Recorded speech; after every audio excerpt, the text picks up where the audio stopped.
and welcome to TNS Live, Tuesday night TNS Live. You know, we are here every Tuesday, 8 p.m., where we have extended conversations with some of your favorite guests to talk about the most important existential questions that we should be dealing with at this time of the apocalypse, naturally. We are here on YouTube shortly, and then we continue the conversation. We can get the full extended interview over at rockfin.com/Nomiki. And today we have the one and only John Nichols of The Nation. He is, you know, quite an expert on all things Democratic Party and much more. Media. I mean, he's written dozens of books. So we're without further ado, let's welcome John so we get as much time with him. Thanks, Nomiki. I'm honored to be with you. I'll put it all in the bio. I'm like, you know, yeah, we know you. You know, it's gotten to the point because if you've been doing something for too long, right? Then you go and you give a speech and somebody prints out the Wikipedia, right? And they're reading the whole thing. And it's actually sometimes become a problem because it interrupts my ability to, deliver the speech because it eats into the time. Right. So now I pretty much say to people, you know, if you mention the last book, I'm quite happy. Perfect.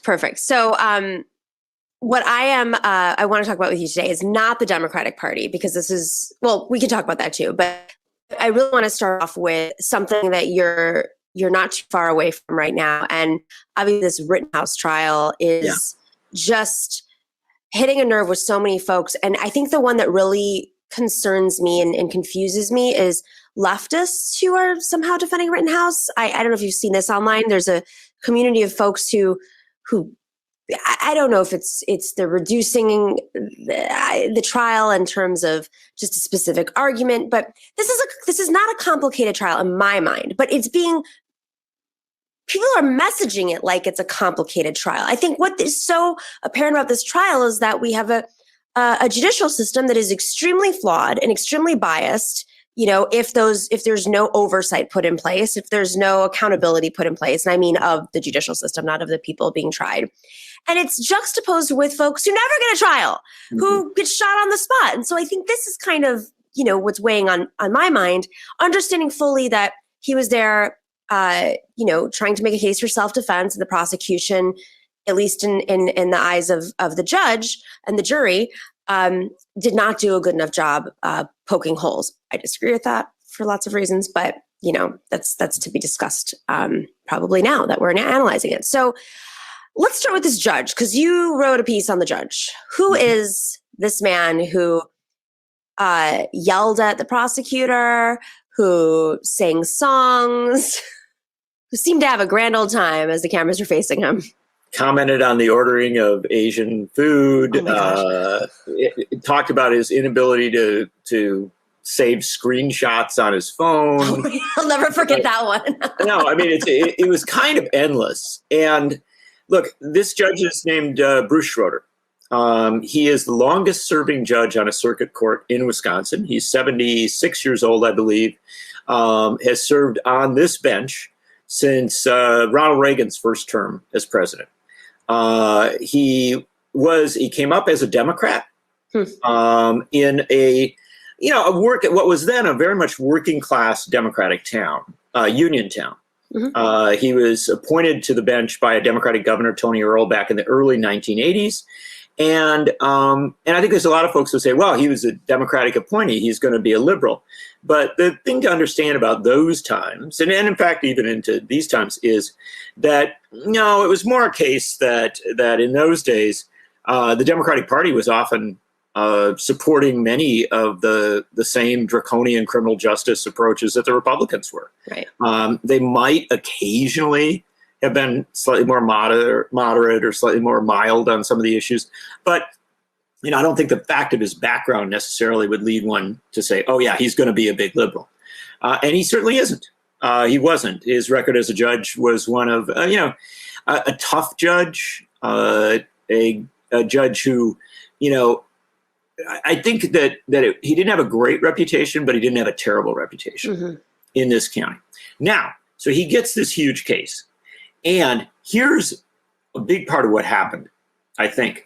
And that is that if you put a camera on a lot of local judges around America and really spent, like a couple weeks with them, you would see that they do not operate their courtrooms in any kind of, in the way that we would want it to happen, right? Quite bluntly. Instead, they've been there for so long, they're very comfortable kind of just spouting off. They've got their way of doing things, and they feel very insulated. This guy he's elected judge, but he's been reelected, I think, the last 3 times without opposition.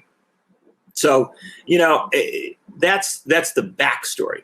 So then we get into this case, and it appears to me a couple things happened. Number one, nobody told him this is kind of a big deal.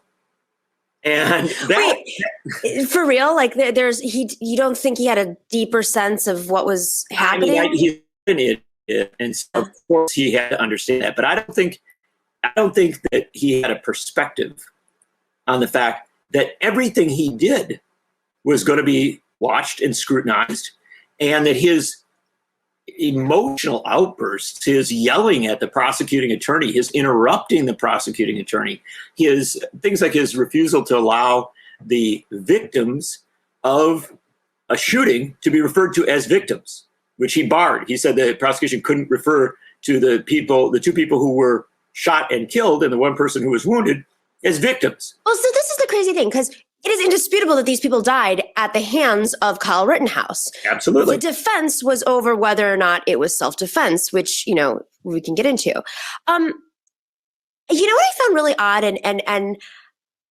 how all of these shootings were lumped together. They weren't isolated. They didn't do one case against, which I think, frankly it was a bad move, but it also, I think, makes the burden of self-defense even harder. The fact, so you think that would work to the prosecutor's advantage, saying, these weren't individual circumstances. You would think so. And you're right, Nomiki. You would think that putting them together into one, viewing it as one incident would, in fact, have that impact.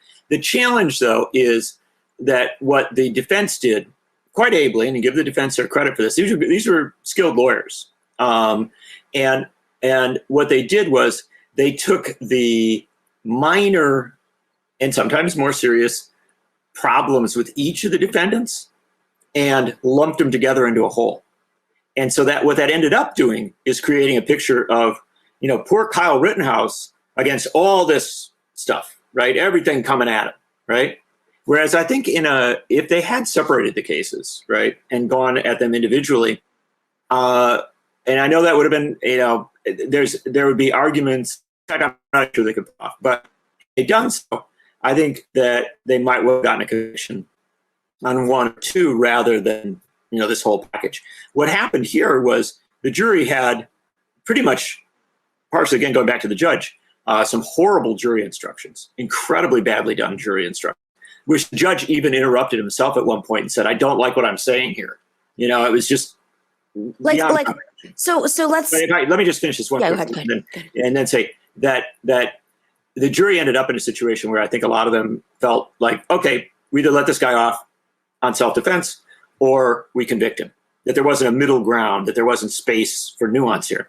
And I think that part of that loss of nuance was that you threw together all 3 of these shootings, and then had a jury kind of say, oh yeah, but I didn't like what that guy did, or I didn't like what happened there, so I guess we just have to go and acquit the guy. And I A, think the jury was wrong. I B, think the judge's management of the trial was a mess. But C, I think it is fair to say that the prosecution stumbled both pre-trial and in trial at a number of points. The end result was that we've ended up with 2 things that matter here. Number one, the acquittal of someone who killed 2 people and badly wounded another. But number 2, precedent, where you say, you can bring a powerful weapon to a protest, and then if you provoke people, or at least create a provocation type circumstance, and somebody pushes back at you, you can kill them. And that's, boy, I mean, we ought to all pull the brakes on this one, left and right, Democrat and Republican, and say, that is not a precedent you want to have exist in the United States. And it's so interesting because Wisconsin is become known as the testing ground, the test tube baby for all of these little loophole kind of ways of breaking through the law, usually around labor, but this is an example through the legal system, whether it was intentional or not. I mean, maybe it was. Who knows? I have so many questions, and maybe you can answer some of them. Who funded these lawyers? They were brilliant lawyers. Who paid them? Well, first off, I think that the lawyers for Rittenhouse, and there are several lawyers, I think that they were good at what they did. They weren't necessarily brilliant. I think a brilliant prosecution could have gotten a conviction here. There you go. So I think the defense was up to its job, up to its task. They did some very skillful things. They made the brave, from a legalistic standpoint, the brave choice of putting their defendant on the witness stand. So, I mean, but I do think that you have to look at some prosecutorial errors as much as you do defense strength. But with that said, who paid for them? The right. That's what okay. I mean, exactly. There was a massive. Kyle Rittenhouse, had a huge bail because he was someone who crossed a state line, right, and killed 3 people. You know what I mean? There's it's a lot of stuff here, or killed 2, wounded 1. There's a lot of stuff here that made this a really messy situation. So he had a huge bail. He had obviously a high legal standard to meet, all these different things, and money poured in. There's simply no question. I don't know if people who are listening to us will understand this. On Fox News, Kyle Rittenhouse is treated as a hero. Yeah. I mean, he is talked about as, as a victim, that he's the victim, not the other way around. And the end result is that those who have sought to fundraise off this have done very, very well. And it's intriguing. Nomiki, one last thing to point out when you ask about who paid for the lawyers. One of the lawyers, perhaps the best of the lawyers, has actually said, to his credit, I don't like some of the stuff that's going on around this, right? That there is fundraising and, a lot of structural stuff going around this that doesn't even seem to have that much to do with Kyle Rittenhouse, as it does. This lawyer who actually was saying, I was representing Kyle Rittenhouse here, not all this other stuff, but there really is a right-wing project going on around this. And that's important to understand. And that right-wing project is about a whole bunch of things, attacking Black Lives Matter movement, attacking protests, but also about, dramatic expansion of gun rights. Right, that's exactly it. Yeah. We're going to take a really quick break, and we're going to pivot over to Rockfin Foley so we can talk a little bit more about the right wing's agenda with Rittenhouse. I have so many more questions. And I'm so glad you're on because you're from Wisconsin, so you get it in a much deeper way than most. A little bit more, a little bit. It's not like you have any, experience in this area. All right, we'll be right back. Meet us over at rockfin.com/Nomiki. Titles below there. If you're not there, go over there right now and make sure to hit subscribe and like and all the stuff that you have to do to make shows succeed. See you in a second.